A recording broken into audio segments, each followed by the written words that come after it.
I wanted to start just by recognizing something that a lot of you have probably noticed over the past couple of months. We truly live in a town full of activists. Everywhere you go, you will see neighbors helping neighbors, organizing food drives, unsung hero parades, offering to sew face masks, making donations, and even surprise wine deliveries. We've had teddy bear hunts and coordinated bell ringing, all organized by everyday people just wanting to create a sense of community and connection that we are all missing right now.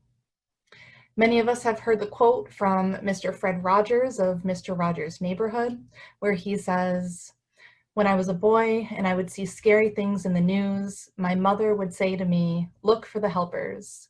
You will always find people who are helping.'" And we are incredibly lucky here in South Windsor that despite the challenges, the hardships, the uncertainty, it is still a beautiful day in our neighborhood, and that is because of all the helpers that can be found here. With this said, we all know that the times ahead are going to be incredibly challenging for all of us.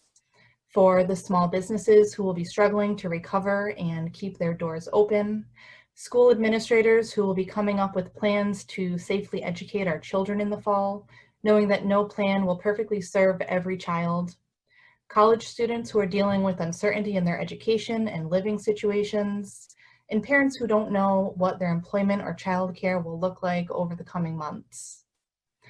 COVID-19 has really laid bare the economic and healthcare disparities in our society. Our community and so many others are facing historic unemployment and food insecurity rates. We recognize that minimum wage earners are keeping our communities afloat and deserve the respect of a living wage and affordable healthcare. And we know that regardless of the generosity of its residents, a community can only run as well as the system in which it exists.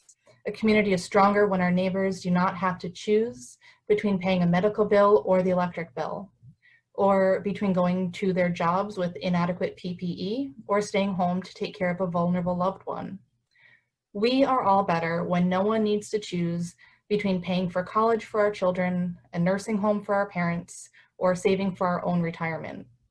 We know that these are choices that should not even exist. These are problems that can be fixed, and that is why South Windsor deserves a representative who is willing to take on these issues, work with others to find creative solutions, and who will advocate for everyone in the community to make sure that these solutions create a system that works for all.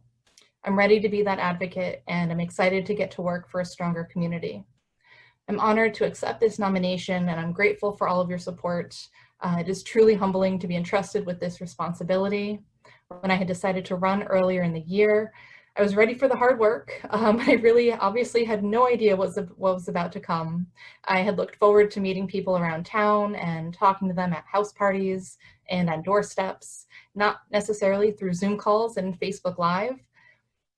Campaigning looks so much different than we had expected, but I know that with all of your help, we can overcome these challenges. We can create a campaign like no other, and we can achieve success in November.